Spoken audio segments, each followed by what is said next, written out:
মা বাপদের আমরা কি জবাব দেব? আল্লাহ শিশুদের জান্নাতবাসী করে। আমরা বাবা মা আত্মীয় স্বজন সবার কাছে আমাদের সহানুভূতি জানাচ্ছি। আসসালামু আলাইকুম। আমার বলার কোনো ভাষা নেই, কিভাবে শুরু করব সেটা বুঝতে পারছি না। আমার মতো সারা দেশের লোক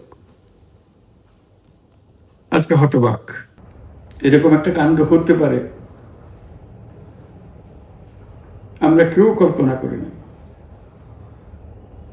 কারো ধারণার মধ্যে ছিল না। কিন্তু এই অবিশ্বাস্য জিনিস আমাদেরকে হঠাৎ করে গ্রহণ করতে হয়েছে।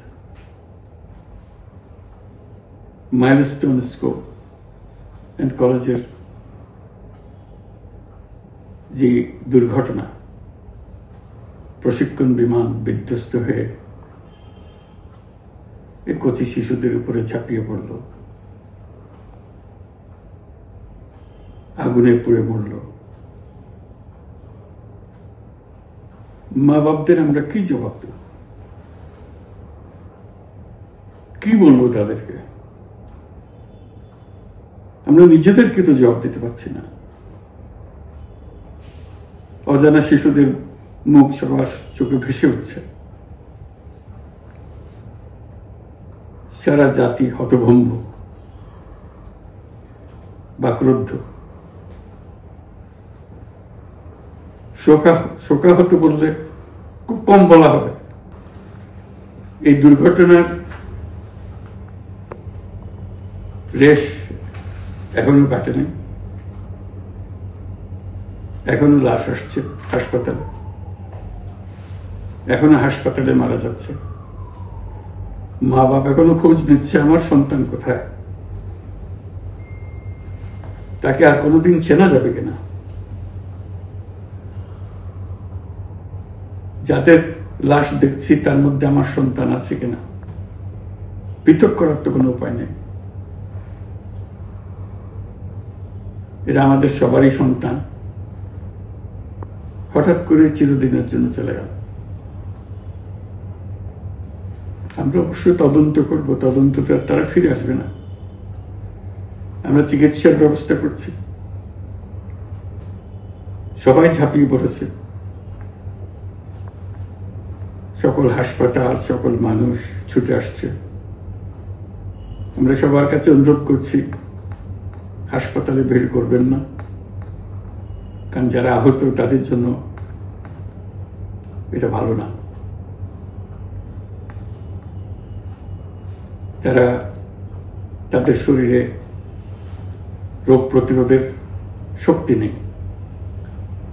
আমরা ভিড়ে থাকলে আমাদের শরীর থেকে কি রোগ তাদের মধ্যে ছড়িয়ে পড়বে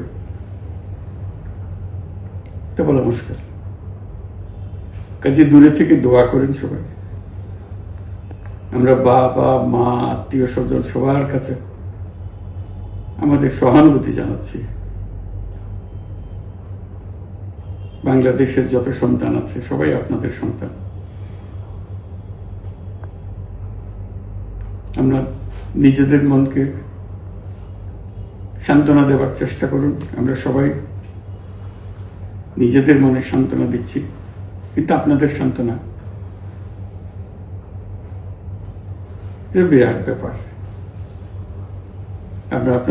আমরা সবাই আপনাদের সঙ্গে আছি, জাতির সমস্ত লোক আপনাদের সঙ্গে আছে। আমরা তাদের জন্য শোক দিবস ঘোষণা করেছি। আগামীকাল শোক দিবস। আমরা সবাই মিলে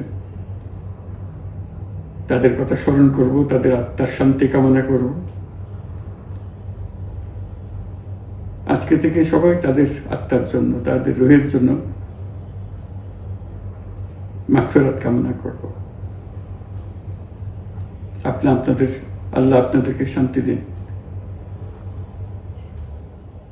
আমাদের জাতির সবাইকে, যারা এই দুর্ঘটনায় বিধ্বস্ত, সবাইকে আল্লাহ শান্তি দেন।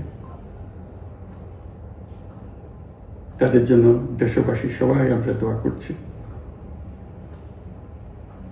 আল্লাহ শিশুদের জান্নাতবাসী করে। খুদা হাফেজ।